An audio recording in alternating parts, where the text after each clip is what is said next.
Shabbat Shalom, Parashat Ki Tavo. Dans cette parasha, nous avons une mitzvah de Haggadah. Tous nous connaissons la mitzvah de Haggadah de Pesach. En fait, la mitzvah de Haggadah de Pesach a un pendant. C'est la mitzvah de Haggadah de raconter lorsque on apporte les prémices.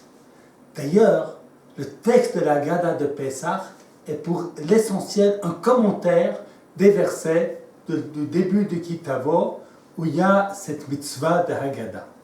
Qu'est-ce donc que cette mitzvah de Haggadah? Il s'agit, lorsqu'on apporte les prémices au temple, de remercier Hachem de nous avoir sortis d'Égypte et nous avoir amenés en Eretz Israël. Et entre autres, nous avons un verset très important où nous disons merci à Hachem et on nous dit comme ça. On raconte qu'en Égypte, on a crié à Hachem notre Dieu. Hachem a entendu notre voix, il a vu notre misère, nos souffrances et notre oppression. Alors on nous apporte ici un enseignement qu'on ne savait pas du tout, que les enfants d'Israël avaient prié à Hachem. On nous dit ici, nous avons crié à Hachem notre Dieu. Mais lorsque nous lisons la paracha de Shemot, où on nous raconte l'oppression des enfants d'Israël, il n'est nulle part mentionné que les enfants d'Israël ont prié Hachem. Ce qui est mentionné, c'est qu'ils ont crié, ils avaient mal, ils ont hurlé de douleur. Ça, c'est ce qui est marqué dans la paracha de Shemot.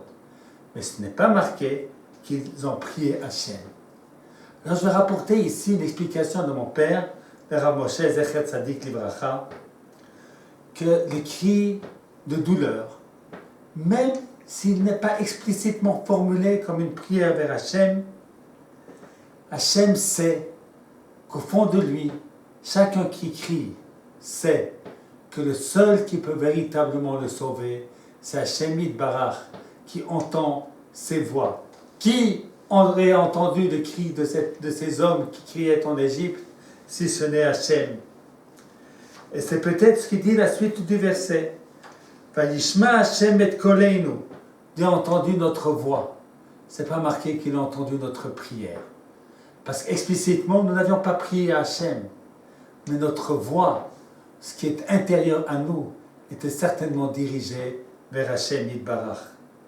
Alors, ce qu'il faut bien savoir, c'est que très souvent, nous, les enfants d'Israël, eh bien, nous ne prions pas explicitement Hachem. Mais Hachem entend notre voix.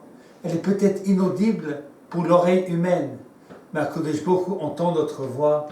Et HaKadosh Baruch Hu qui sait tout entendre, il sait entendre la voix de notre Shama, que même nous-mêmes ne sommes pas toujours capables de reconnaître. Et c'est ce bel enseignement que notre paracha nous enseigne lorsque nous disons la Haggadah chaque fois que nous apportons des prémices au temple de Jérusalem. On n'oublie jamais qu'il y avait des moments de souffrance, et dans ces moments de souffrance, nous avons crié. Et HaKadosh Baruch Hu, il a entendu ces cris comme adressés directement à lui. Shabbat Shalom à tous nos auditeurs.